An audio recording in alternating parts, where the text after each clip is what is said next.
Plasma और BEC में अंतर। हाय मेरे प्यारे बच्चों, आप सभी का अपना स्टीपेंड प्लेटफॉर्म हार्दिक स्वागत करता है। दोस्तों, आज मेरा टॉपिक प्लाज्मा यानी कि 3 पार्ट में आपकी अवस्थाओं के पढ़ा चुका हूँ। यानी कि भौतिक वर्गीकरण के 3 भाग पढ़ा चुके हैं, ठोस द्रव गैस के, और चौथा है प्लाज्मा यानी कि एक नई अवस्था पदार्थ की बन चुकी है। इसे पदार्थ की कौन सी चौथी अवस्था बोलते हैं, चौथी अवस्था कहते हैं बेटा। कौन सी? प्लाज्मा को पदार्थ की चौथी अवस्था का नाम यानी कि दर्जा दे दिया गया है। बताने को तो हम प्लाज्मा बता ही रहे हैं, लेकिन इससे पहले बताते हैं जो प्लाज्मा होगा आपका बहुत ही इंटरेस्टिंग होगा, अच्छा लगेगा आपको। प्लाज्मा अभी तक आप समझ नहीं पाएंगे, परिभाषाओं से आप प्लाज्मा को नहीं समझ सकते हैं। प्लाज्मा बेटा ये होता है, जैसे आप मुझे खांसी आती है, बुखार आता है, जो बलगम निकलता है लिक्विड जैसा, लिक्विड नहीं, वो कैसा बोलते हैं, बलगम कैसा होता है, चिपचिपा जैसा, ठीक है। नाक निकालते हैं, छिकड़ते हैं, नाक आती है आपको, वो चिपचिपी जैसी होती है। ये चिपचिपा पदार्थ ही क्या होता है, प्लाज्मा कहलाता है। दोस्तों, आज समझ पाए होंगे आखिर प्लाज्मा क्या होता है, ठीक है। इसी पदार्थ को क्या बोलते हैं, प्लाज्मा बेटा। इसके आगे जैसे हम शेप बढ़ाते हैं तो ये क्या होती है, इसमें कौन सी नाम रख देते हैं, तारे हो गए, नियान गैसें हो गई,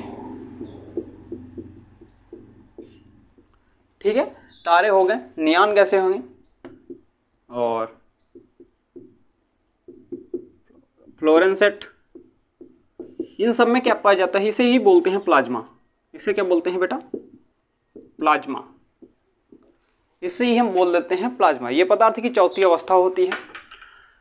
जो इनके अणु होते हैं, क्योंकि पदार्थ में अणु तो होने ही होने हैं, यानी कि जो प्लाज्मा होगा, प्लाज्मा के जो अणु होते हैं बेटा वो आयनीकृत होते हैं। इसके अणु कैसे होते हैं, अणुओं की बात करता है तो वो आयनीकृत होते हैं। कैसे? आयनीकृत होते हैं बेटा, ठीक है। आयनीकृत होने के साथ ही अत्यधिक, ये जो अणु होंगे वो अत्यधिक उत्तेजित होंगे। कैसे? उत्तेजित होते हैं, उत्तेजित होंगे, ठीक है। उत्तेजित होने के साथ जो अगर उत्तेजना इनके अंदर है तो इनके अंदर एक ऊर्जा भी होगी बेटा। जो अणु होंगे वो अत्यधिक ऊर्जा रखते हैं, अत्यधिक ऊर्जा रखते हैं ये, ठीक है। ये मेरा प्लाज्मा कहलाता है। प्लाज्मा को आप ये सब मत याद रखिए, प्लाज्मा की अवस्थाएं पूछ लेता है प्लाज्मा होता क्या, तो आप सीधा सीधा बताएंगे जो बलगम होता है। आप ये नहीं बताएंगे बलगम जो होता है, लेकिन आपको हम बता रहे हैं वो कैसा होता है। तो ऐसा ही इसी स्थिति को हम क्या बोलते हैं, प्लाज्मा। उस स्थिति को क्या बोलते हैं, प्लाज्मा। अब इसके आगे मेरा एक बची है BEC. BEC Bose Einstein condensate बेटा, बोस आइंस्टाइन कंडेंसेट, बीईसी। यहाँ पे हम पढ़ते हैं बीईसी। बीईसी का टॉपिक जैसे उठाए हमने, इसमें पढ़ते हैं बोस आइंस्टीन कंडेंसेट।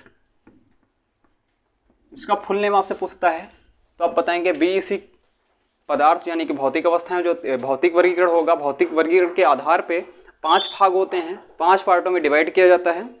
5वां पार्ट यानी कि इसे ही हम बोल देते हैं किसकी, पदार्थ की 5वीं अवस्था। कौन सी? इसे ही हम बोलते हैं 5वीं अवस्था। यानी कि इसको आखिर बीईसी को 5वीं अवस्था प्रदान, यानी 5वीं अवस्था का दर्जा प्रदान किया गया है। किसको? BEC, Bose Einstein condensate, Bose Einstein condensate. इसमें क्या होगा, जो सामान्य अवस्था में वायु होगी, जो वातावरण है इसकी वायु, सामान्य अवस्था की वायु, किसकी? सामान्य अवस्था में वायु जो होगी उससे कहीं कम, कहीं मतलब 1 लाख गुना। कितना? 1 लाख गुना। इससे 1 लाख गुना कम, किससे? इससे 1 लाख गुना कम, 1 लाख गुना कम घनत्व वाली, कैसी? कम घनत्व वाली गैस लेते हैं। 1,00,000 गुना, कम से कम 1,00,000 गुना कम घनत्व की गैस लेते हैं सामान्य अवस्था से। इस सामान्य अवस्था से इतनी कम ले लिए, इसके बाद इसको ठंडा करते हैं। किसको? इसको जो गैस लेंगे इसको सबसे कम ताप पे,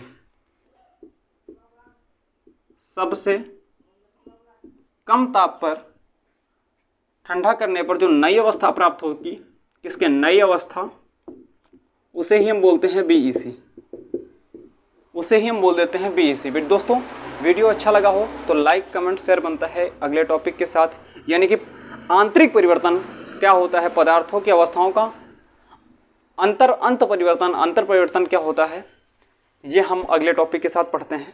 फिर से मुलाकात होगी स्टीफेंट यूट्यूब चैनल के साथ।